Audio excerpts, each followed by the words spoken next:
ನಾನು ನಿಮ್ಮ ಹತ್ರ 48 ಗಂಟೆ ಟೈಮ್ ಕೇಳಿದ್ದೆ, ಆದರೆ ಅದಕ್ಕೂ ಮುಂಚೆನೇ ಸಾಕ್ಷಿ ಸಮೇತ ಕಳ್ಳನ ಹಿಡ್ಕೊಂಡು ಬಂದಿದ್ದೀನಿ.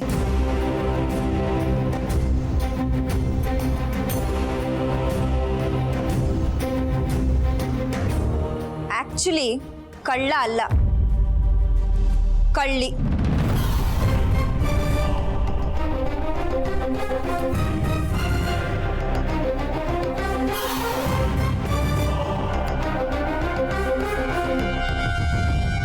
ಲೀಲಾ, ಏನ್ ಹೇಳ್ತಿದ್ಯಮ್ಮ? ಯಾರು ಕಳ್ಳಿ? ಯಾವ ಕಳ್ಳಿ, ಯಾರು ಕಳ್ಳಿ, ಯಾರು ಮಾಡಿಸಿದ್ದು ಅಂತ ಇವರೇ ಬಾಯ್ಬಿಟ್ಟು ಹೇಳ್ತಾರೆ. ಫಸ್ಟ್ ಆಫ್ ಆಲ್ ಯಾರು ಇವನು? ಅವನು ಯಾರು ಅನ್ನೋದನ್ನ ಅವನೇ ಹೇಳ್ತಾನೆ.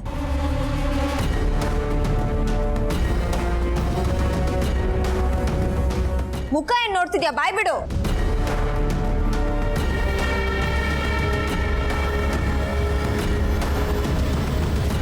ತಪ್ಪಾಯ್ತು ಸರ್. ಅವತ್ತು ದೇವಸ್ಥಾನದವನಂತ ಹೇಳಿ ಈ ಮೇಡಮ್ ಹತ್ರ ಒಡವೆಗಳನ್ನ ಇಸ್ಕೊಂಡೋಗಿರೋದು ನಾನೇ ಸರ್.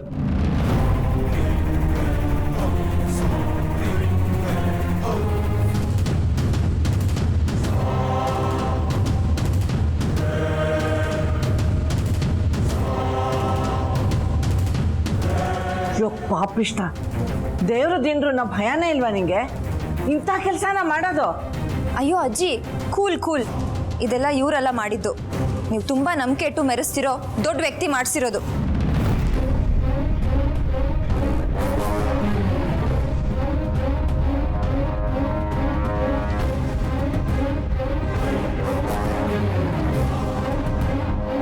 ಏಯ್, ಬಾಯ್ ಬಿಡೋ. ಇಲ್ದೆ ಹೋದ್ರೆ ಹೇಳ್ತೀನಿ ಮೇಡಮ್, ಹೇಳ್ತೀನಿ.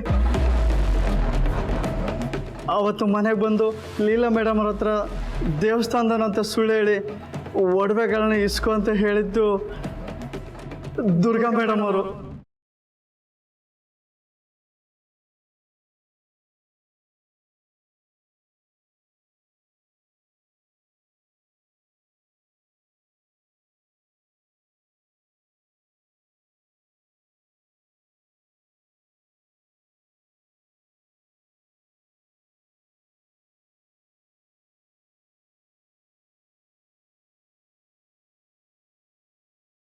ಯಾವ್ಯಾವ ಒಡವೆಗಳಿದ್ದಾವೆ, ಎಷ್ಟೆಷ್ಟಿದ್ದಾವೆ ಅಂತ ಹೇಳಿಕೊಟ್ಟಿದ್ದು ದುರ್ಗಾ ಮೇಡಮ್ ಅವರೇ.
ಅಯ್ಯಯ್ಯೋ, ದುರ್ಗಾಕ್ಕ ಒಪ್ಕೊಂಡೇ ಬಿಟ್ರಾ?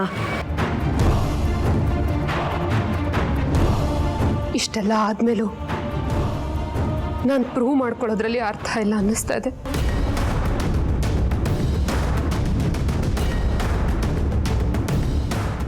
I am really sorry. ನಾನು ನನ್ನ ಸೋಲನ್ನು ಒಪ್ಕೋತಾ ಇದ್ದೀನಿ.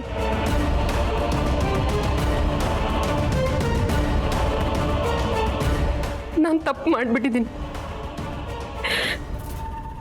ನನ್ನ ತಪ್ಪನ್ನು ನಾನು ಒಪ್ಕೋತಾ ಇದ್ದೀನಿ.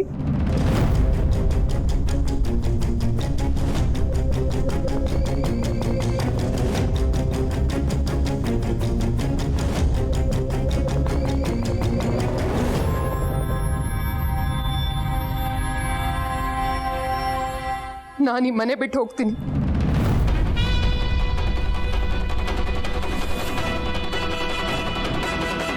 ಅಂದರೆ ನೀನು? ಹೌದು ಯಜೆ, ನಾನು ತಪ್ಪು ಮಾಡಿದ್ದೀನಿ.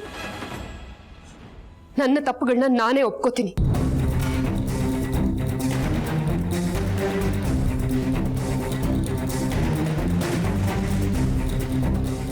ಈ ಮನೆಗೆ ಸೊಸೆಯಾಗಿ ಬಂದು ಮೊದಲನೇ ತಪ್ಪು ಮಾಡಿದೆ. ಜವಾಬ್ದಾರಿ ವಹಿಸ್ಕೊಂಡು ಎರಡನೇ ತಪ್ಪು ಮಾಡಿದೆ.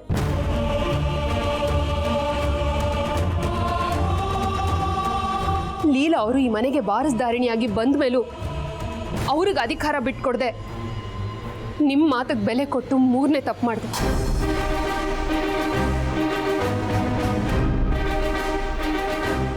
ಅದು ಪ್ರತಿಫಲನೇ ಇದು. ಲೀಲಾ ಅವರು ಅಧಿಕಾರನ ವಾಪಸ್ ತಗೊಳ್ಳೋದಕ್ಕೋಸ್ಕರ ಇಷ್ಟು ಕೆಳಮಟ್ಟಕ್ಕೆ ಇಳಿದು ನನ್ನನ್ನು ಟಾರ್ಗೆಟ್ ಮಾಡ್ತಾರೆ ಅಂತ ನಾನು ಅನ್ಕೊಂಡಿರ್ಲಿಲ್ಲ.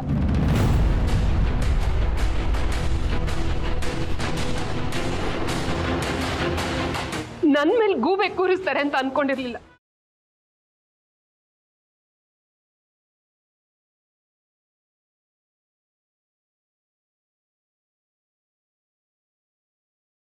ನಾನೀ ಮನೆ ಬಿಟ್ಟು ಹೋಗ್ತೀನಿ ಯಜೆ.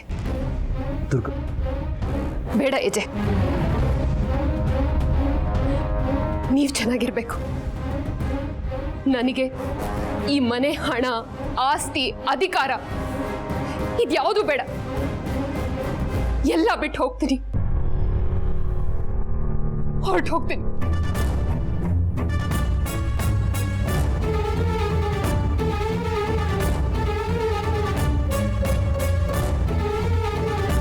ಇದನ್ನೆಲ್ಲ ಮಾಡ್ಸಿರೋದು ನೀವೇ ಅಂತ ಒಪ್ಕೊಳ್ಳೋದು ಬಿಟ್ಟು ಏನೇನೋ ನಾಟಕ ಮಾಡ್ತಿದ್ದೀರಲ್ಲ, ಸಾಕು ನಿಲ್ಸಿ ನಿಮ್ ಗಿಮಿಕ್ಕು. ನನಗೆ ಈ ಗಿಮಿಕ್ ಮಾಡೋದು, ಪ್ಲಾನ್ ಮಾಡೋದು ಇದೆಲ್ಲ ಗೊತ್ತಿಲ್ಲ ಯಜೆ. ನಾನು ಈ ಮನೆ ಜವಾಬ್ದಾರಿನ ಹೇಗೆ ನಿಭಾಯಿಸಬೇಕು ಅಂತ ಕಲ್ತಿದ್ದು ನಿಮ್ಮಿಂದ. ನೀವು ನನ್ನ ಗುರುಗಳು. ನನ್ನ ಗುರು ನನಗೆ ಮೋಸ ಮಾಡೋದನ್ನ ಹೇಳ್ಕೊಟ್ಟಿಲ್ಲ. ನನ್ನ ಗುರು ನನಗೆ ಪ್ಲಾನ್ ಮಾಡೋದನ್ನ, ಗಿಮಿಕ್ ಮಾಡೋದನ್ನ ಹೇಳ್ಕೊಟ್ಟಿಲ್ಲ. ಆದ್ರೆ ನನ್ನ ಗುರು ಸೋತು ಬಾಳೋದನ್ನ ಹೇಳ್ಕೊಟ್ಟಿದ್ದಾರೆ.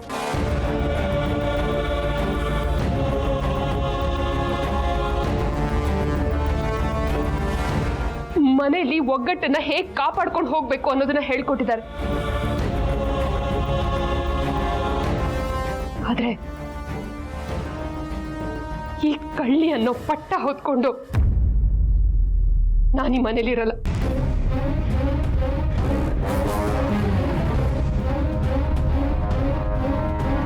ದಯವಿಟ್ಟು ನನ್ನ ಬಿಟ್ಬಿಡಿ. ನಾ ಖಂಡಿತ ಇಲ್ಲಿರಲ್ಲ.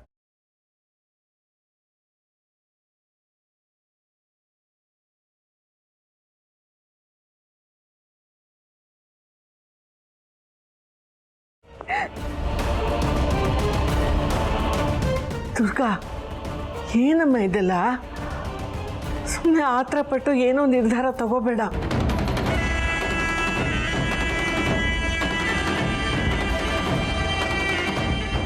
ದಯವಿಟ್ಟು ಇವತ್ತು ನನ್ನನ್ನು ಬಲವಂತ ಮಾಡಬೇಡಿ ಅಜ್ಜಿ. ಮದ್ವೆಗೆ ಮುಂಚೆ ಹೊರಗಿನ ಜನ ನನ್ನ ದುರ್ಗಾ ಅಂತ ಕರಿತಾ ಇದ್ದವರು ಮದುವೆ ಆದ್ಮೇಲೆ ನನ್ನನ್ನು ಏಜೆ ಸೊಸೆ ಅಂತ ಕರೀತಾರೆ. ಅವತ್ತಿಂದ ಇವತ್ತಿನವರೆಗೂ ನನ್ನ ಪ್ರಯತ್ನ ಮೀರಿ ಈ ಮನೆ ಘನತೆ ಹೆಸರನ್ನ ಕಾಪಾಡ್ಕೊಂಡು ಬಂದಿದ್ದೀನಿ.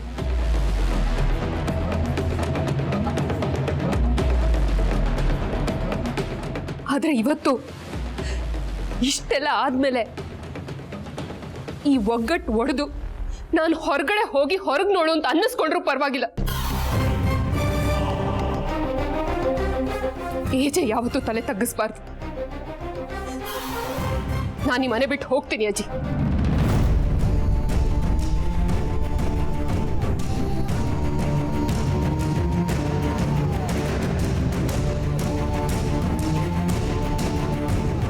ನೀವು ಮಾಡಿದಿರೋ ಇಲ್ವೋ ಅಷ್ಟೇ ಹೇಳಿ. ಅದು ಬಿಟ್ಟು ಬೇರೆ ನಾಟಕ ಎಲ್ಲ ಯಾಕೆ? ನಿಮಗೆ ನನ್ನ ನೋವು, ನನ್ನ ದುಃಖ, ನನ್ನ ಸಂಕಟ ಎಲ್ಲ ನಾಟಕ ಅಂತ ಅನ್ನಿಸ್ತಾ ಇದೆ ಅಲ್ವಾ? ನೀವು ನನ್ನ ಸೋಲ್ಸೋದಕ್ಕೆ ಸುಳ್ಳು ಸಾಕ್ಷಿಗಳನ್ನ ಕ್ರಿಯೇಟ್ ಮಾಡಿರ್ಬೋದು. ಆದರೆ ನಾನು ಈ ಮನೆಗೆ ಎಷ್ಟು ನಿಯತ್ತಾಗಿದ್ದೀನಿ ಅಂತ ತೋರಿಸೋದಕ್ಕೆ ನನ್ನ ಹತ್ರ ಯಾವ ಪ್ರೂಫು ಇಲ್ಲ. ಇಷ್ಟು ವರ್ಷ ಈ ಮನೆಗೆ ಕಷ್ಟಪಟ್ಟು ದುಡ್ದಿರೋ ನನ್ನ ಬಾಯಲ್ಲಿ ಇವತ್ತು ಮನೆ ಬಿಟ್ಟು ಹೋಗ್ತಿದ್ದೀನಿ ಅನ್ನೋ ಮಾತು ಬರ್ತಿದೆ ಅಂದರೆ ನನ್ನ ಮನಸ್ಸಿಗೆ ಎಷ್ಟು ನೋವಾಗಿದೆ ಅನ್ನೋದು ಏಜೆಗೆ ಅರ್ಥ ಆಗಿರುತ್ತೆ. ಅವರೊಬ್ಬರಿಗೆ ಅರ್ಥ ಆದರೆ ಸಾಕು.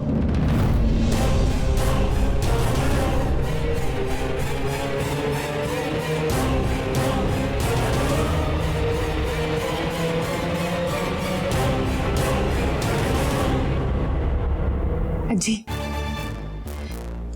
ನೀವು ಈ ಮನೆ ದೇವರು. ಸಮಯ ಕೆಟ್ಟಾಗ ದೇವರೇ ನಮ್ಮನ್ನು ಕಾಪಾಡಲ್ವಂತೆ. ಇನ್ನು ನೀವು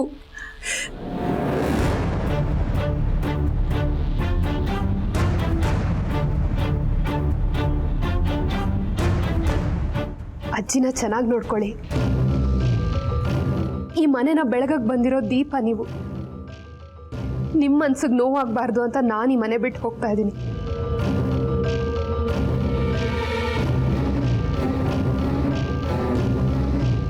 ಇನ್ಮೇಲೆ ಎಲ್ಲರ ಜವಾಬ್ದಾರಿ ನಿಮ್ಮದೇ. ಏಜೆ ಮನ್ಸಿಗೆ ನೋವು ಕೊಡಬೇಡಿ.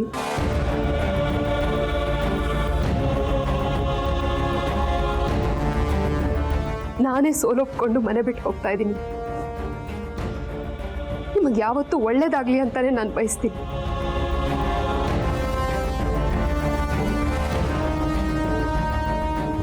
ನನ್ನಿಂದೇನಾದ್ರೂ ತಪ್ಪಾಗಿದ್ರೆ ಕ್ಷಮಿಸಿ.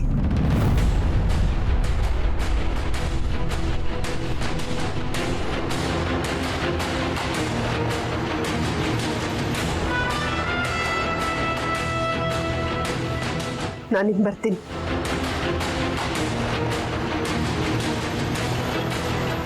ಹೋಗ್ತೀನಿ.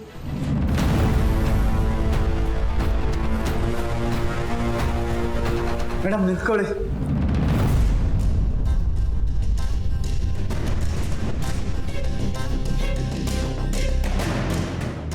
ದುಡ್ಡುಗೋಸ್ಕರ ಲೀಲಾ ಮೇಡಮ್ ಮಾತು ಕೇಳಿ ಮಣ್ತಿನ ಕೆಲಸ ಮಾಡಿಬಿಟ್ಟೆ. ಕ್ಷಮಿಸಿ.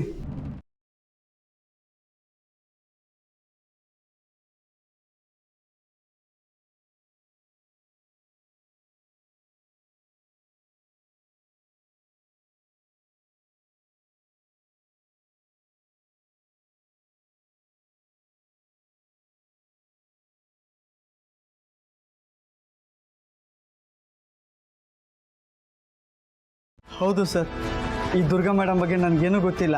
ಆದರೆ ಈ ಲೀಲಾ ಮೇಡಮ್ ಬಂದು ಈ ಥರ ಸುಳ್ಳು ಸಾಕ್ಷಿ ಹೇಳಿದ್ರೆ ನನಗೆ 50,000 ರೂಪಾಯಿ ಕೊಡ್ತೀನಿ ಅಂತೇಳಿ ನನಗೆ ಆಸೆ ಹುಡ್ಸಿದ್ರು. ಅದಕ್ಕೆ ಈ ಥರ ಮಣ್ತಿನ ಕೆಲಸ ಮಾಡಿಬಿಟ್ಟೆ ಸರ್.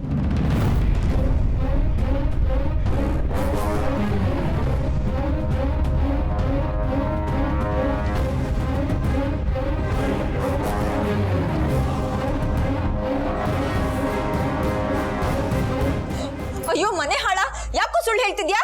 ಬಿಡಿ ಮೇಡಮ್, ಸಣ್ಣ ಪುಟ್ಟ ಸುಳ್ಳು ಸಾಕ್ಷಿ ಹೇಳಕ್ಕೆ ಕರ್ಕೊಂಬರ್ತೀರಾ ಅಂದ್ಕೊಂಡೆ, ಆದರೆ ಹೀಗ ಮಾಡೋದು.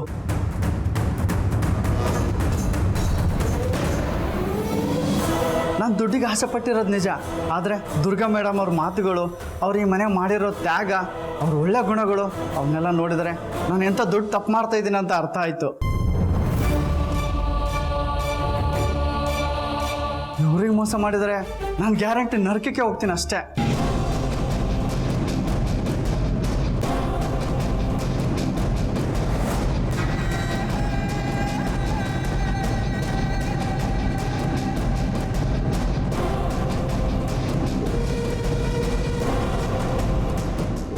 ಏನ್ ಹೇಳ್ತಿದ್ಯಾ ನೀನು? ಅಲ್ಲಿ ಹೇಳಿದ್ದೇನೋ, ಇಲ್ಲಿ ಮಾಡ್ತಿರೋದೇನೋ? ಕ್ಷಮಿಸಿ ಮೇಡಮ್, ಬದುಕೋದಕ್ಕೆ 1000 ದಾರಿ ಇದ್ದಾವೆ. ನನಗೆ ನಿಮ್ಮ ದುಡ್ಡು ಬೇಡ, ಏನು ಬೇಡ, ನಾನು ಬಿಟ್ಬಿಡಿ ಮೇಡಮ್.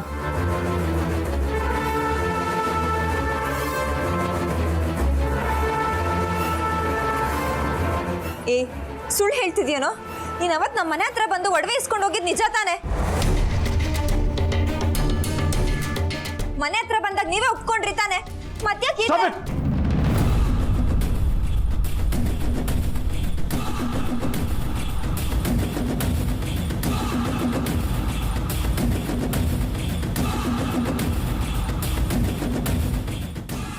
ಎಷ್ಟೇ ಎಡವಟ್ಟು ಮಾಡಿದ್ರು ಒಳ್ಳೆಯವಳು ಅಂತ ಅಂದ್ಕೊಂಡಿದ್ದೆ. ಆದರೆ ನಿನ್ನನ್ನು ನೀನು ಪ್ರೂವ್ ಮಾಡ್ಕೊಳ್ಳೋಕ್ಕೆ ಈ ಮಟ್ಟಕ್ಕೆ ಇಳಿತೀಯ ಅಂತ ನಾನು ಇಮ್ಯಾಜಿನ್ ಮಾಡ್ಕೊಂಡಿರಲಿಲ್ಲ. ದುಡ್ಡು ಕೊಟ್ಟು ಸುಳ್ಳು ಸಾಕ್ಷಿ ಹೇಳಿಸಿದ್ಯಾ ಅಂದರೆ ಅಸಹ್ಯ ಆಗ್ತದೆ ನನಗೆ. ಇಲ್ಲ, ನನ್ನ ಮಾತು ಕೇಳು. ನೋ,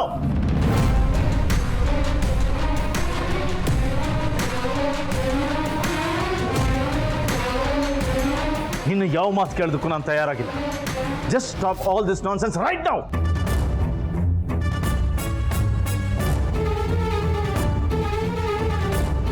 ನೀವಿಷ್ಟು ಇಂಟೆಲಿಜೆಂಟ್ ಆಗಿ ಪ್ಲೇ ಮಾಡ್ತೀರಾ ಅಂತ ನಾನು ಅನ್ಕೊಂಡಿರ್ಲಿಲ್ಲ. ಸತ್ಯದ ಮುಂದೆ ಯಾವ ಬುದ್ಧಿವಂತಿಕೆನೂ ನಡೆಯಲ್ಲ. ನೀವು ಸಿಕ್ಕಾಕೊಂಡೇ ಸಿಕ್ಕಾಕೋತೀರಾ. ಹೇಗೆ ಅಂತ ಯೋಚನೆ ಮಾಡ್ತಿದ್ದೀರಾ? ನೀವು ದುಡ್ಡಿಂದ ಸಾಕ್ಷಿನ ಇವ್ರನ್ನ ಕೊಂಡ್ಕೊಂಡಿರ್ಬೋದು, ಆದ್ರೆ ಇನ್ನೊಂದು ಸಾಕ್ಷಿನ ಹಾಗೆ ಬಿಟ್ಟಿದ್ದೀರಾ.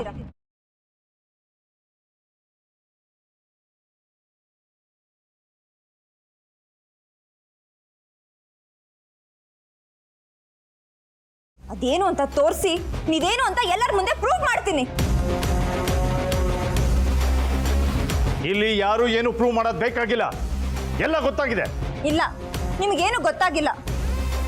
ದುರ್ಗಾ ರೂಮಿಗೆ ಹೋಗಿ ಚೆಕ್ ಮಾಡಿದ್ರೆ ಅಲ್ಲೊಂದು ದೊಡ್ಡ ಸಾಕ್ಷಿ ಸಿಗುತ್ತೆ.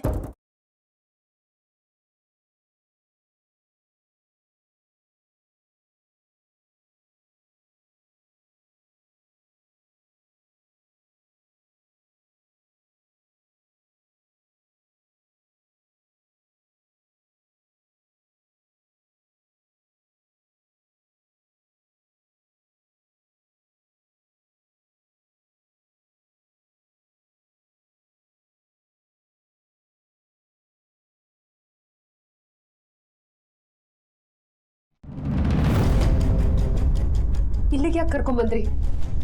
ಕಬೋರ್ಡ್ ಓಪನ್ ಮಾಡಿ. ಯಾಕೆ? ಅದೇ ಆ ಒಡವೆ ತಂದ್ಕೊಟ್ನಲ್ಲ ಕಳ್ಳ, ಅದನ್ನ ಎಲ್ಲರಿಗೂ ತೋರ್ಸಕ್ಕೆ.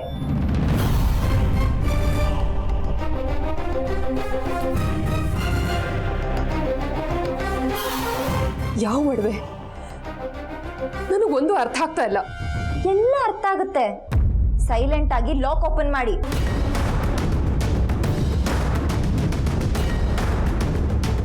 ಏನಿದೆಲ್ಲ? ಹೌದು ಏಜೆ, ಆ ಕಳ್ಳ ಕೊಟ್ಟು ಒಡವೆನ ಇವ್ರು ಕಬೋರ್ಡಲ್ಲಿ ಇಟ್ಟಿದ್ನ ನಾನೇ ನನ್ನ ಕಣ್ಣಾರೆ ನೋಡಿದ್ದೀನಿ. ಈಗ ಓಪನ್ ಮಾಡಿ ಅಂದ್ರೆ ಹಿಂದೆ ಮುಂದೆ ನೋಡ್ತಿದ್ದಾರೆ.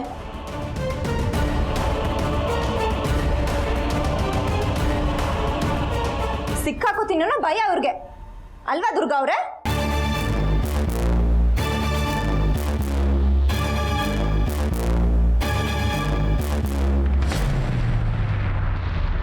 ಮುಖ ನೋಡಿದ್ ಸಾಕು, ಕಬೋರ್ಡ್ ಓಪನ್ ಮಾಡಿ.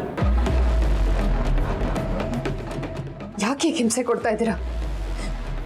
ಈಗ ಆಲ್ರೆಡಿ ಮನ್ಸಿಗೆ ನೋವಾಗಿದೆ, ಅದ್ರ ಮೇಲೆ ಬರ ಎಳಿಬೇಡಿ. ಏಜೆ, ಇವ್ರನ್ನ ಮಾತ್ರ ನಂಬೇಡಿ. ಇವ್ರ ಮನೆ ಬಿಟ್ಟು ಹೋಗ್ತೀನಿ ಅಂದಿದ್ದು ನಿಮ್ಮ ಮೇಲಿರೋ ಪ್ರೀತಿ ವಿಶ್ವಾಸಕ್ಕಲ್ಲ. ಲೀಲಾಗೆಲ್ಲ ಗೊತ್ತಾಗ್ಬಿಟ್ಟಿದೆ, ಎಲ್ಲನ್ ಸಿಕ್ಕಾಕ್ಸ್ತಿಳೇನೋ ಭಯಕ್ಕೆ.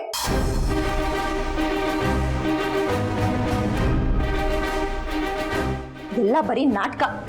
ಆದ್ರೆ ಇದನ್ನೇನಂತ ಪ್ರೂವ್ ಮಾಡೋವರೆಗೂ ನಾನು ಇವ್ರಿಗೆಲ್ಲೂ ಹೋಗಕ್ ಬಿಡಲ್ಲ. ನೀವ್ ಕಬೋರ್ಡ್ ಓಪನ್ ಮಾಡ್ಲೇಬೇಕು.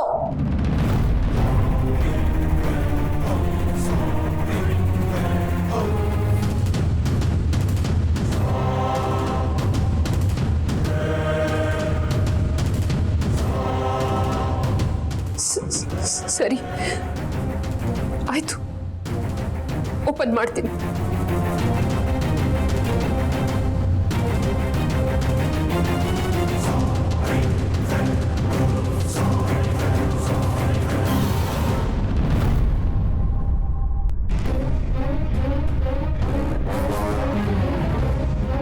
ಡ್ರಾ ಓಪನ್ ಮಾಡಿ.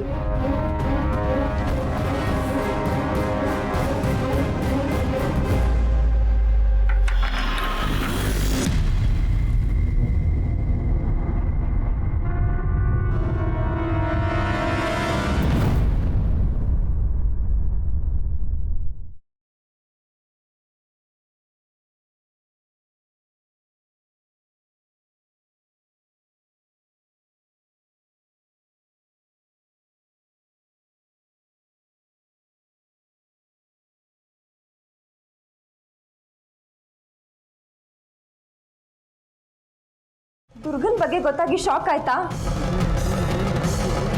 ನಂಗೆ ಶಾಕ್ ಯಾವತ್ತೂ ಆಗಿತ್ತು. ಈಗಲಾದ್ರೂ ಒಡವೆಗಳನ್ನ ನೋಡಿ ನೀವು ನಂಬ್ತೀರಾ ಇದೆಲ್ಲ ದುರ್ಗನ್ ಕುತಂತ್ರ ಅಂತ? ಲೀಲಾ, ಅಲ್ಲೇನು ಇಲ್ವಲ್ಲಮ್ಮ?